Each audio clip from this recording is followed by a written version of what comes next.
If you look at happiness, there are two components. One, external components. In order to have a good life, you need to have a good education, a proper health system, and so on and so forth. So we need good external conditions. But good external conditions alone are not enough. You also need to have inner conditions. And this is more the spiritual dimension, if you want, or the inner dimension. And so this is what we call happiness skills that can be developed either within a spiritual context. Hey my friends, this is Nishant and welcome to the Nishant Garg Show. This is a podcast about helping you live a fulfilled life. And the mission of the show is to spread mindfulness awareness, and my job on the show is to invite world-class experts to extract their practices, routines and habits to help you live a fulfilled and abundant life. Today's guest is Dr. Tho Vinh Tho. Dr. Tho Vinh Tho is a Buddhist practitioner since 1970 and was ordained by Zen master Thich Nhat Hanh in 2001 as Dharmacharya certified Buddhist teacher. He holds a Ph.D. in psychology and education from Geneva University. He is the founder of the Eurasia Learning Institute for Happiness and Wellbeing and former director of the Gross National Happiness Center in Bhutan, as well as former director of learning and development at the International Committee of the Red Cross. In this episode, he talks about what he learned from Thich Nhat Hanh, time during Vietnam War, cross national happiness, alleviate suffering, Buddhist traditions, great books, developing happiness skills, well-being, and much, much more. Without further ado, please enjoy this wide-ranging conversation with Tho Vinh Tho. Oh, Vinh, welcome to the show. Thank you. Thank you, Nishant. My pleasure. And I have so many questions. I have stacks and stacks of questions for you, and we'll see how far we can go. And this is going to be a very wonderful conversation in terms of happiness and well-being and much more. So could you start with where did you grow up and what was your childhood like? Sure. So my father was Vietnamese and my mother was French. And I was born in France because my father was studying in France at that time. And then when he completed his studies, he became a diplomat for the Vietnamese government. So it means that I spent my childhood traveling in many different countries because that's what diplomat's life is about. Every 2 or 3 years, you get posted in another country. And so I went through 8 different schools in 8 different countries by the time I graduated from high school. So I think that's been a very defining experience to meet many different cultures, many different languages, many different countries. And my own family was bicultural because my father was Vietnamese and Buddhist and my mother was French and Catholic. So I grew up really living between 2 worlds, East and West, and Buddhism and Christianity and French and Vietnam. And so I guess these were significant experiences in my childhood. How was growing up when you were growing up in 2 different cultures and in different backgrounds? Was it challenging or was it fun? How was that? It's interesting because my sister, I have an elder sister, and both of us obviously had the same experience. But for her, it was very challenging. She found it really difficult to always be moving on and leaving friends behind and so on. While frankly speaking, for me, I experienced it more like being fun and an opportunity to learn about different countries, to meet new people. For me, somehow leaving people and things behind was not so difficult. And the joy of meeting something new, some new people, was actually stronger than what I had to leave behind. So actually, I experienced it more as a richness rather than a problem. And I kept this taste for traveling, for meeting new people. I feel it's very easy for me to adapt to new surroundings, new cultures, and being open to different ways of thinking, speaking, behaving. So I feel it was mostly a richness more than anything else. I worked in the field of mental disability for many years. So I studied different things. I studied arts, actually art of movement, eurythmy, which is a kind of a dance. So I had an artistic background, and then I studied education, especially Waldorf education, Steiner education, which is kind of an alternative holistic education system that was started in Austria. And I lived in Austria for a couple of years when I was a teenager.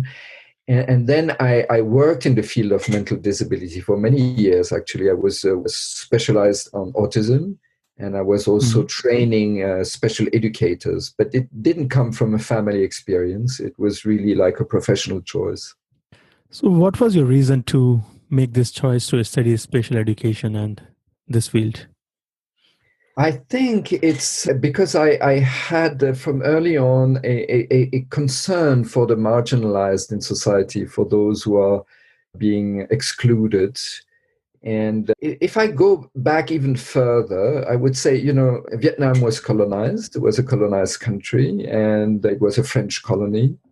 And although I didn't experience it because I was born in 1951 and the French colonization ended in 54, so I was not directly exposed to colonization, but definitely my family was, my father was. And more or less unconsciously, I picked up the suffering of being marginalized in your own country, considered a second-class citizen in your own country. And I'm not sure how much that had direct impact, but anyway, growing up, I was very aware of social injustice, of the situation of marginalized people in society. I was also politically involved. And so I think the choice of working with people with mental disability was trying to help people in need, people that were sort of excluded from society. And that's been kind of a red thread in my life, to try to see how I can contribute to more social justice. So I think that was really the core reason why I decided to work in the field of mental disability. And I did so for decades, actually, for about 20 years, over 20 years. And then I was also the director of a school for special education and social workers in Switzerland. Could you talk about your work as a director in Switzerland? Yes, it was a very interesting experience because I was working and living in a community where we were welcoming children and youngsters and adults with mental disability. And at the same time, this community was a place for social experiment because it was part of a network called the Camphill communities. And in Camphill communities, one interesting aspect is that we lived without a salary. It means that the money that came in for the work we were doing was put in a common fund, and then each one of us had the right to use whatever they needed for their own needs. But there was a separation between work and salary. So the money you were allowed to use was not depending on your position, but on the needs of yourself and your family. So it was at the same time a social experiment in really sharing material resources. And everything we owned in common, like houses and cars and the center itself and so on.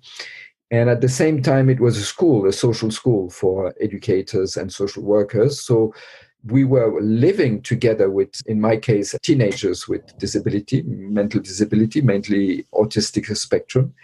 And at the same time, we were training educators and social workers that came from all over the world. We had students from many different countries, at least 20, 25 countries at the time, each year.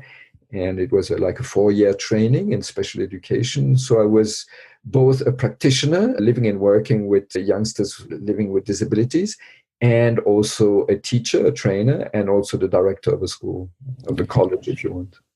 I'm curious to ask you that what did you learn while working with youngsters with special needs and disabilities?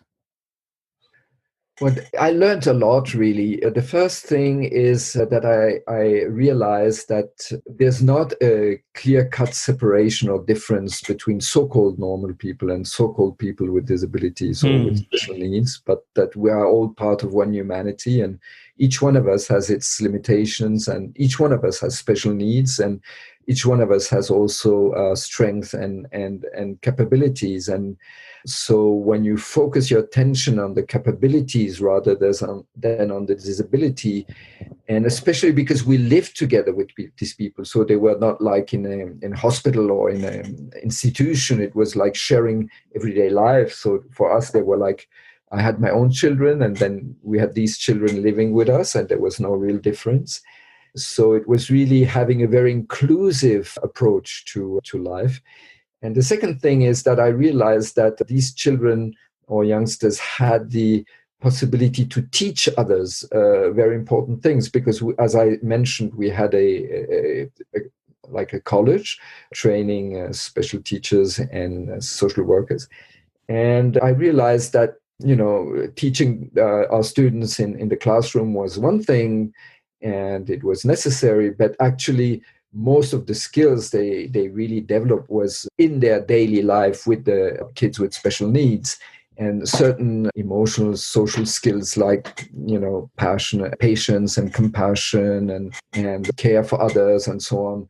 No one was able to teach them that in such a way as strongly as the kids with special need would teach them. And it was interesting because at the end of when we had graduation ceremonies and the students would give a little talk, and thank the staff and so on, usually they put a big emphasis on how the children had been their real teachers. And usually they would mention probably the most difficult child that had to work with as the greatest teacher they've had. So that was really a very strong takeaway for me. You seem to have compassion and patience since you were small, and you have been in many countries, you grew up in many countries. Does it come naturally to you?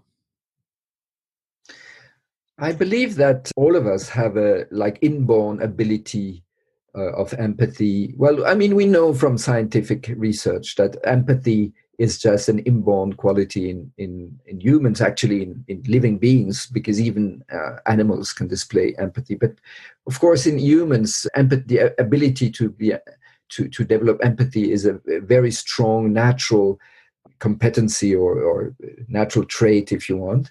And we all know that there's even a biological foundation for that, which is what is called the mirror neurons. So even if you look at a small baby, you see that the baby very, very early on is capable of feeling what, for instance, his or her mother is feeling. So if the mother is sad, the baby might cry. If the mother is joyful, the baby might smile. So humans have this ability to feel other people's feeling and experiences. So empathy is a very natural thing, but then it can be cultivated further.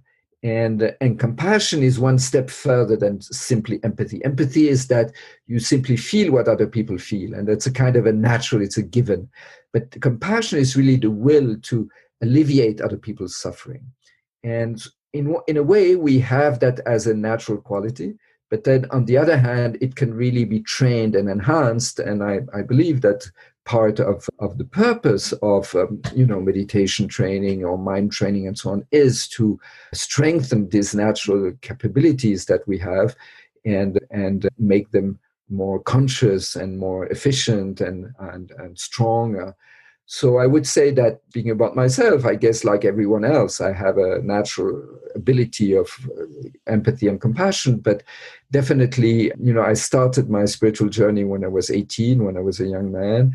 And from there on, I really tried to very consciously develop further this ability to generate compassion and patience and kindness and generosity as a really conscious mind training.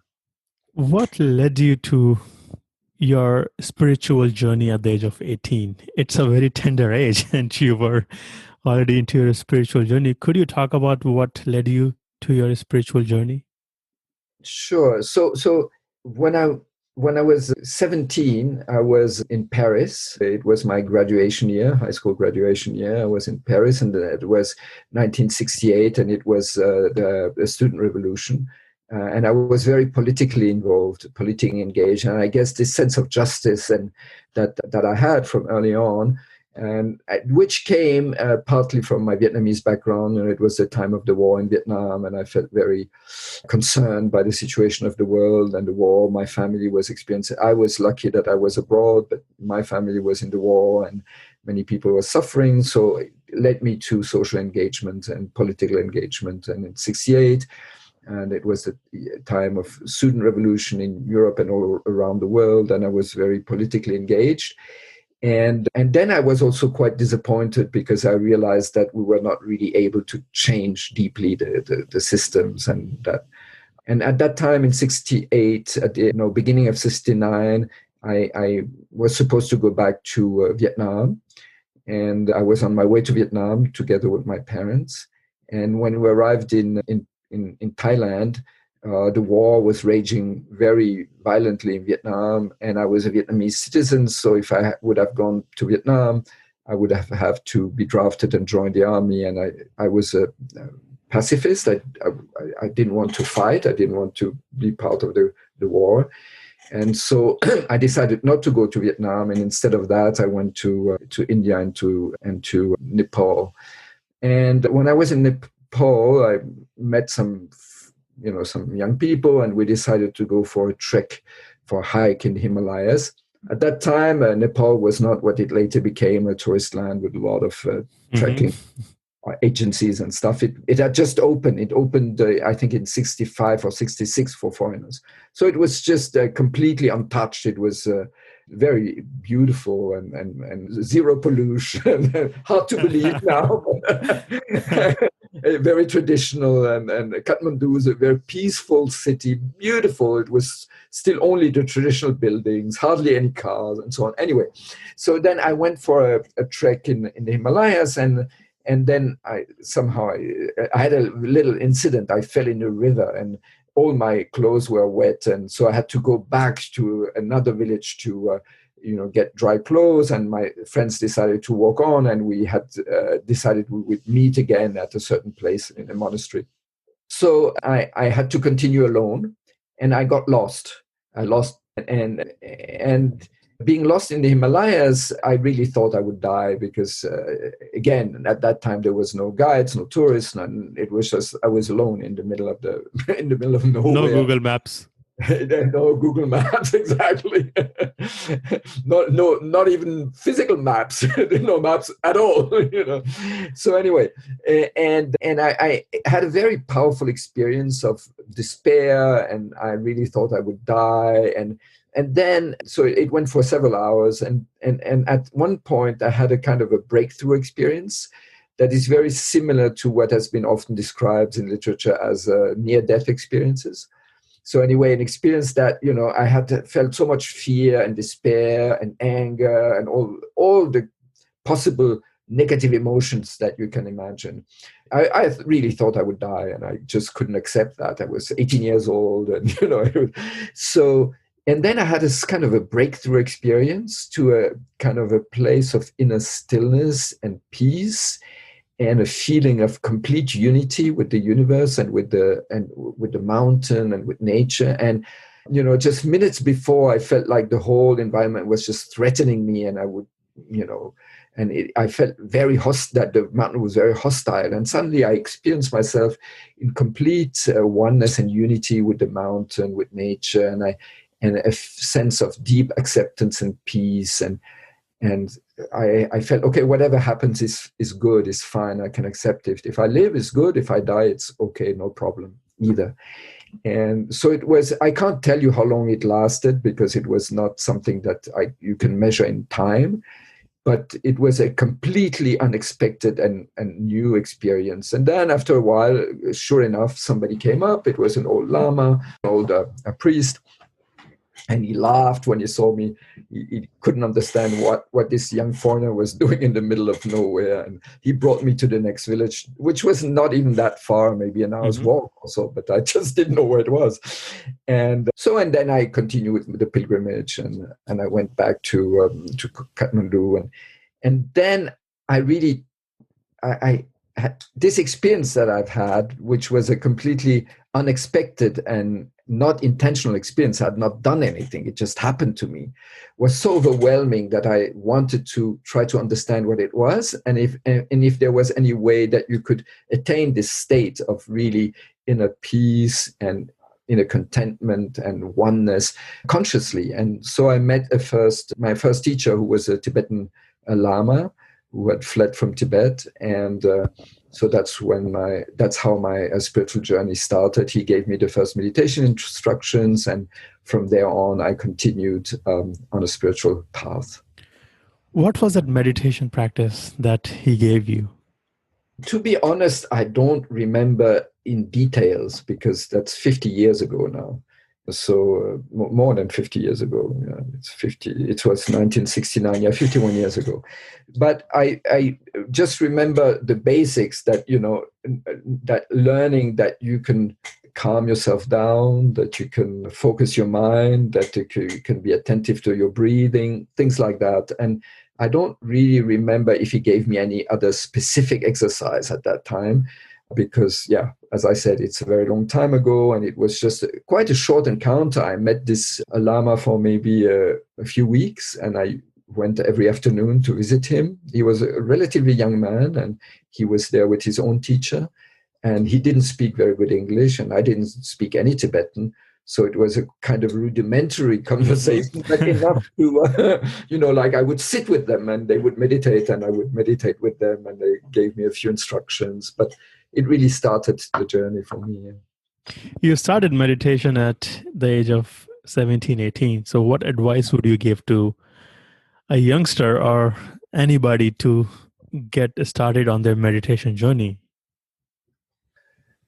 I think there are different aspects. One aspect is that I think meditation has to be seen in a context.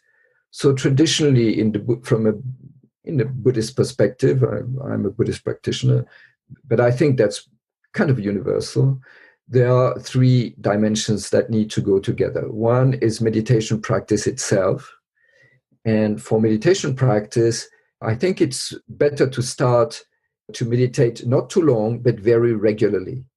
So, when people discover meditation, they might go to a 10 days Vipassana retreat where they meditate 10, 11 hours a day for 10 days. And it can be wonderful. I mean, it can be a breakthrough experience, right? But then to keep that up in daily life is very difficult. So I think it's really important to have a very regular routine, like, start with 15 minutes a day, but do it every day, or 10 minutes a day, but do it every day, and gradually deepen your practice, rather than once in a while doing 1-2 hours and then not doing anything for a few, for some days and so on.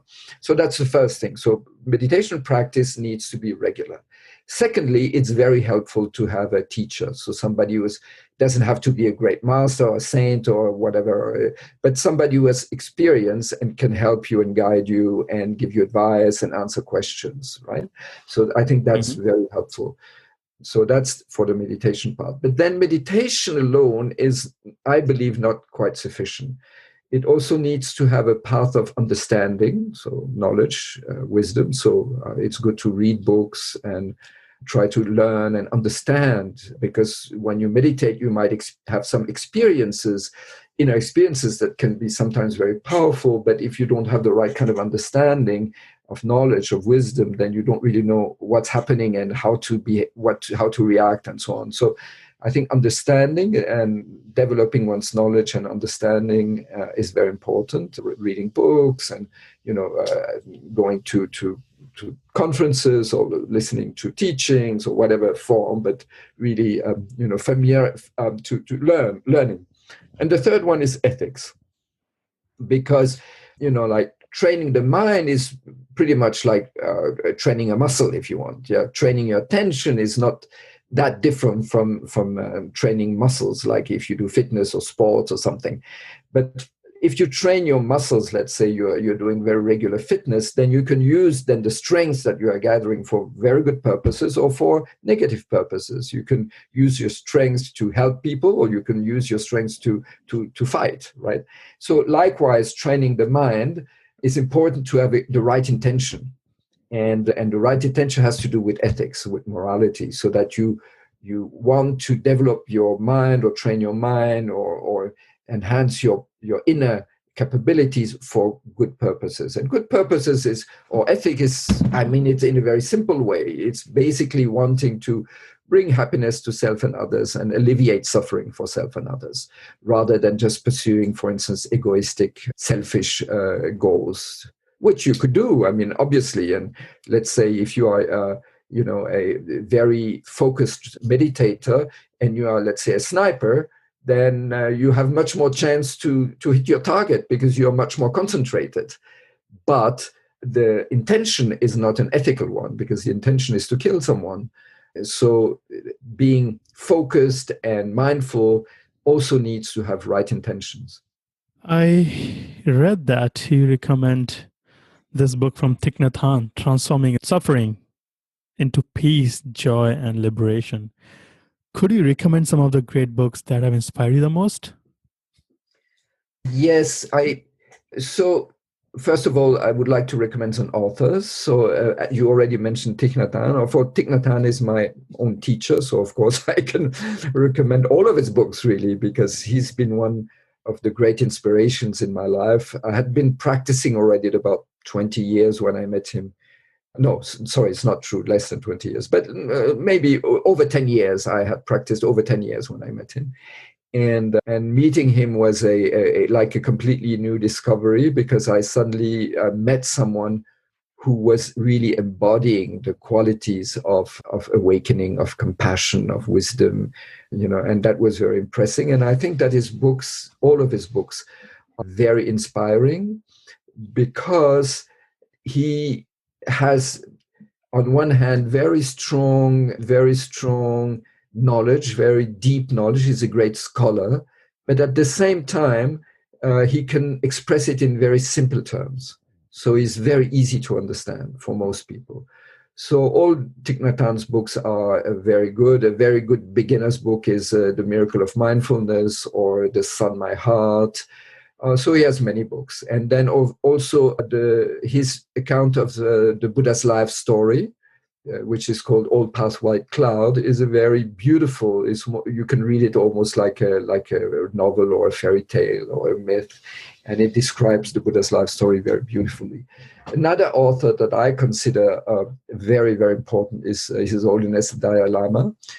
And I can also recommend very warm-heartedly His Holiness's book, even if one is not a Buddhist, because, for instance, he has a book called Secular Ethics, which is where he's not about Buddhism, but it's more about what kind of ethical principle our time needs. And from the perspective of meditation, The Heart of Meditation is a very good book by His Holiness. Another one is Stages of Meditation, which is a book where he's giving commentaries on a classical Indian meditation book, which the author, which is Kamala Shila. Kamala Shila is a well-known Buddhist master of the past, and His Holiness gives comments on that book. So these are, for instance, very beautiful books to learn about meditation. And if one is interested in more the secular or the scientific dimension, then I would recommend authors like Daniel Goleman, Richard Davidson. Yeah, these are authors that have done a lot of scientific research on meditation and consciousness, and that are very interesting to read. When you met Thich Nhat Hanh, I'm curious to ask you, what did you personally learn from him during your time with him? Well, it was an interesting way that it happened, because, as I said, I'd been already meditating for over 10 years. And then I went back to Vietnam in 1981 or 82, because the war ended in 75. And so after 75, it was not possible to enter the country. But then in 81 or 82, I was able to go back to Vietnam. And I met with members of my family that I had not seen for many years. And one of my cousins actually had been, and one of my uncles had been students of Thich Nhat Hanh back in the 60s when Thich Nhat Hanh was still in Vietnam. And when I came to Vietnam, they said, "Oh, you are so lucky. You live in Europe. You can visit our master." And I had never heard of Thich Nhat Hanh, so I was a little bit embarrassed that even told that he was a teacher of many members of my family. And at that time, he was not as famous as he later became. And so when I came back to Europe, I wrote him, and then he invited me to come, and I then came to visit. It was the year when they moved to Plum Village, when Plum Village has been created. And so the first time I heard him teach, so give a Dharma talk, I was in tears. And it's not that the content was sad, but I really suddenly realized that I had read and practiced and about compassion a lot, but I had not really understood what compassion truly is. And when I heard him speak, and I just felt this man is like an embodiment of compassion. And it was so moving for me that I was overwhelmed, really. And so meeting him, it was not so. Of course, I learned a lot also in terms of understanding Buddhism in a much deeper way and like that. But the most important thing was to meet someone who was really embodying the wisdom and the compassion and that he was speaking about in each aspect of his daily life. So, as you might know, he's one of the great masters of the mindfulness movement, and he's one of those who has really enabled mindfulness to become mainstream in modern times.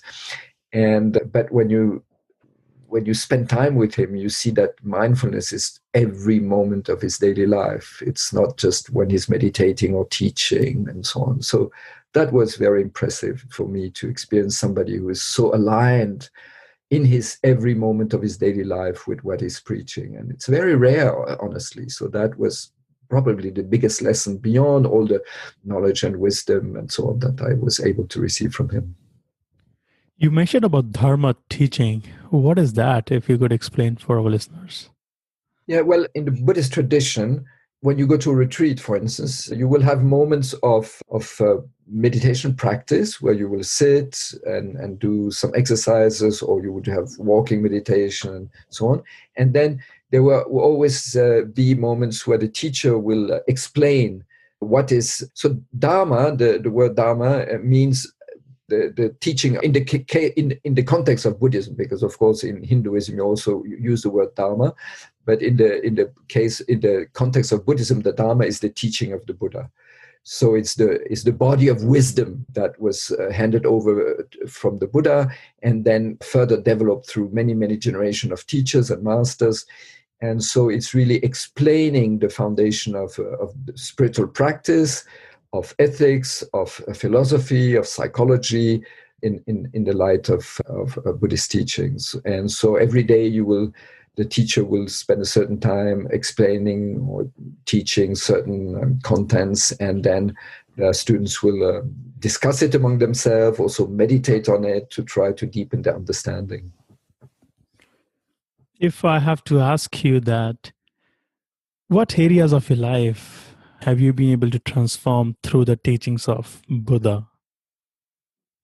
I would say really all the areas of my life. So starting with my personal life, I feel that, of course, as everyone else, I've had difficult moments in my life. Like, for instance, my wife and I lost a child when she was still a baby, or both of my parents passed away. So, as everyone, I've encountered suffering in life. But I realized that through the practice and the teachings, I find an inner stability and peace and acceptance that allows me to deal with a difficult situation in my life in a way that I don't think I would be able to if I didn't have the spiritual practice.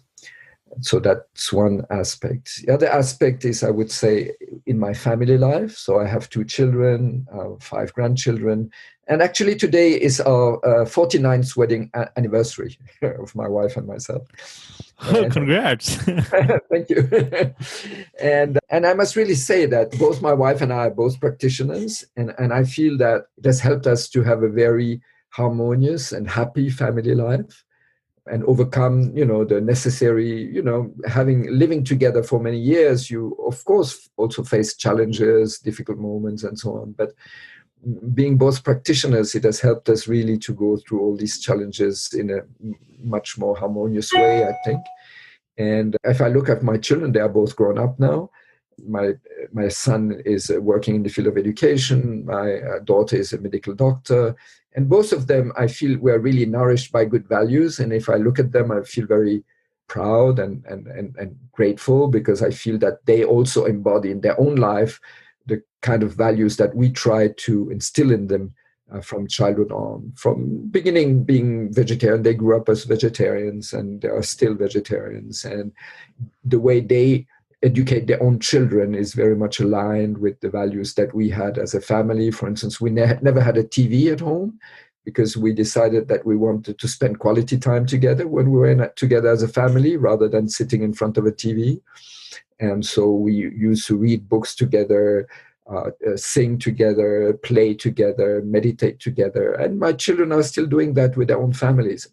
So I would say that from a family perspective, the practice has been very, very useful. And then from my professional choices, as you know, as I mentioned, I started working in the field of spatial education for many years. And later I worked as a humanitarian worker with the International Committee of the Red Cross. I spent many years in war zones, conflict areas, trying to alleviate the suffering of people in conflicts areas and working with refugees and so on. And then later I moved to Bhutan, and I was the director of the Center for Gross National Happiness. And I feel that all my professional choices were led by these values that I gained from Buddhism and from my spiritual practice.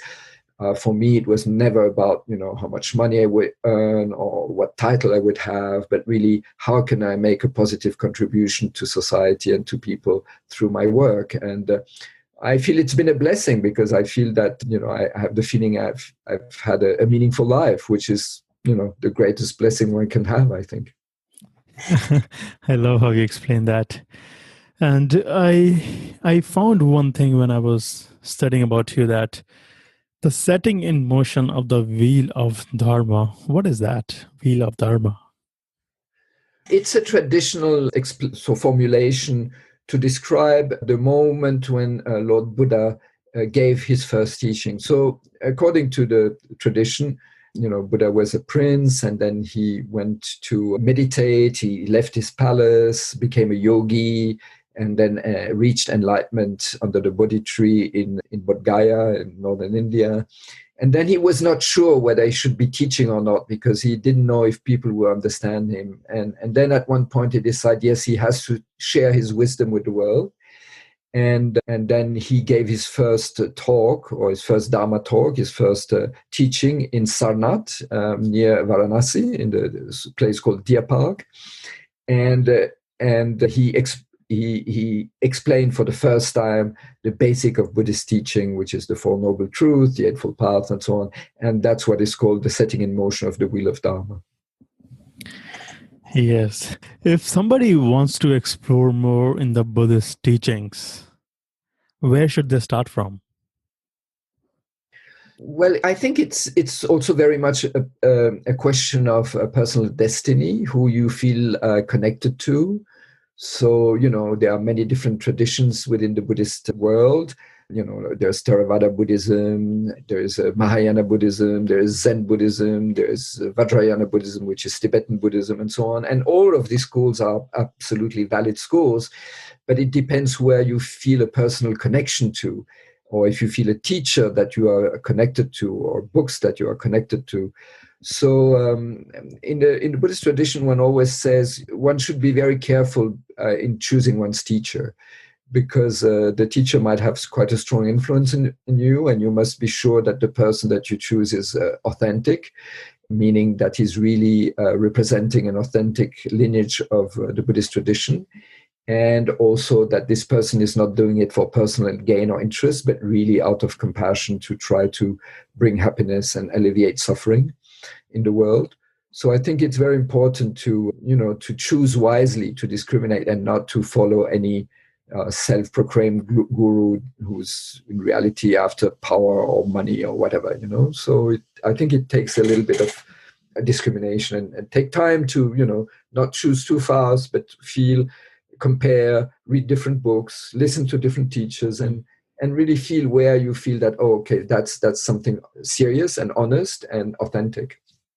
Yes. Now, I would love to ask you about gross national happiness principles. You talk about these national happiness principles, and you have worked in Bhutan as a program director. So how do you apply these?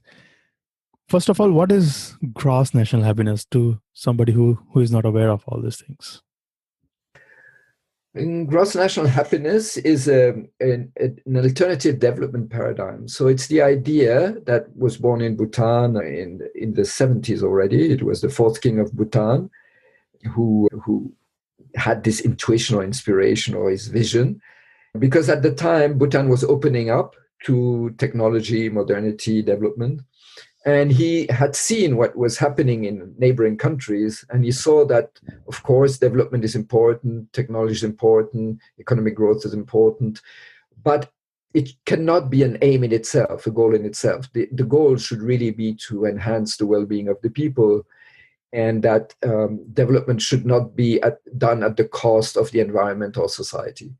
So he formulated that as gross national happiness, meaning that gross national product is just measuring material growth, but gross national happiness is measuring if the policies, if the development, if the technology, if evolution of the country actually brings more happiness and well-being to all the people and to all life forms. So the idea, the basic simple idea is that development should serve a purpose, and the purpose should be putting happiness of all the people and well-being of all life forms at the center of our attention. And then from this basic idea developed a whole system, which is based on, first of all, 4 pillars. And the 4 pillars are the following. Of course, there's economic development, but economic development should be sustainable. So it should also be available for the coming future generation, not destroy the environment, and fair, so that there's not too much inequality between rich and poor. So that's the first one pillar. The second, or another pillar, which is maybe the first one, is the environment. If development destroys the environment, it's a very short-sighted vision, because it means that sooner or later we will not be able to develop further because we have destroyed the ecosystem, without which there can be no richness and no life. So environment, ecology is a very important pillar. A third pillar is a culture. And by culture, we mean arts, science, spirituality, religion, and so forth. So that culture, a country is not just about making money, it's also about having a culture. And, if I'm well informed, you're originally from India, and India is a very beautiful example of a country who has managed to a certain extent, preserve its culture through all the ups and downs of history, colonialism, and modernization, and so on. But still, there is an Indian culture that is still alive, with beautiful music and poetry and traditions and so on, and religion and so on, spirituality that has been preserved. So that's an example of a country that has been able to preserve its culture, while other countries have more or less lost their culture. So culture is very important. In Bhutan, the traditional culture has been beautifully preserved. And then the fourth pillar is good governance. So it means that leadership should really be focusing on enhancing on the common good, enhancing happiness and well-being of all people and all life forms, and not be representing specific interest groups on a short-term vision. So these are the 4 pillars, and then based on that, there's an indicator system that allows us to measure if the development of the country or of an organization or so on and so forth are actually going in the good direction. So it's an indicator system. And lastly, it's developing what we call happiness skills. So because if you look at happiness, there are 2 components. One, external components. In order to have a good life, you need to have a good education, a proper health system, and so on and so forth. So we need good external conditions. But good external conditions alone are not enough. You also need to have inner conditions. And this is more the spiritual dimension, if you want, or the inner dimension. And so this is what we call happiness skills that can be developed either within a spiritual context, like we spoke about Buddhism, or it can also be any other religion. I'm not saying that Buddhism is the only way. Any authentic tradition can develop happiness skills. But it can also be secular, like now we have a lot of scientific evidence from neuroscience and from positive psychology and so on. And we know that, for instance, people who practice mindfulness, who develop more compassion, more kindness, more generosity, and so on and so forth, are happier than people who don't. And so you can also see happiness skills in a purely secular way, which enables us to develop that also in schools. Like, for instance, we have a happy school program not only in Vietnam, but not only Vietnam, also in Switzerland, in other countries, where we develop mindfulness and social emotional intelligence and skills with students. So that's a bit, if you want, the overall framework. So gross national happiness is a development philosophy that focuses on happiness and well-being rather than simply on profit and economic growth. That is very aware of the necessity to preserve both the social and the natural environment, and that also developed the inner competencies of happiness skills. And it can be implemented at national level, like Bhutan does, and more and more countries are developing well-being indicators, like New Zealand and Scotland and many other countries. And it can be implemented in a business, and we are consulting with businesses who want to be happy businesses, which means that have business that take care of the well-being of their employees, but also of all their stakeholders. It can be implemented in schools, and that's the Happy School program that I was mentioning, and it can also be implemented even in a family, if you want. What would be the practices to implement this principle in our individual and family life? At individual and family level, the focus will be more on the happiness skills dimension. So like things like mindfulness, social emotional learning, meaning developing our ability to listen deeply to one another, to share very honestly, to create good and meaningful relationships, to have good values. But then also the 9 domains of gross national happiness that we are using for the index can be used at personal level to assess your own life, to see what are the areas where I'm doing well and what are the areas where I need to improve. For instance, some of the dimensions that we measure are things like community vitality. Do I feel well integrated in my community? Do I feel I have good, strong, meaningful relationships? Another area is time use. Do I find my life to be balanced between work and family and hobbies and spiritual life and so on? Or do I have the feeling that I'm constantly stressed and I don't have enough time and I'm running after my life and things like that? So if it's the case, you might want to reorganize your life in such a way that the time use is more balanced. Yes, then another dimension is psychological well-being. How well do I feel? How positive do I feel? How much worries do I have, and so on. So the 9 domains of gross national happiness can be used to assess our own personal life, our family life, but also, as I said, the life of a company, an organization, or even a country. Yeah, since we are running short of time, so I would love to ask you 2 or 3 more questions. When you encounter somebody not happy, so what do you think they are missing in their lives? It's a little bit difficult to answer this question generally because a situation is always very specific. And I think the first thing is to create a situation of trust and of confidence where the person can share what is bothering them, what is making them not happy.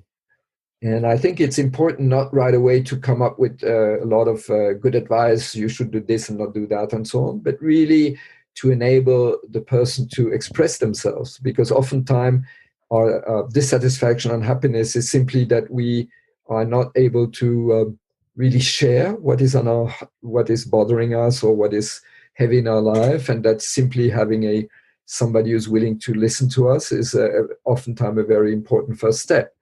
Now, what is specifically the problem with this person will probably reveal itself if you have the patience to listen to them. But it's difficult to give a general advice because sometimes it's really inner problems, sometimes it's the situation, sometimes it's the family, sometimes it's the work. So, it can be so many different things.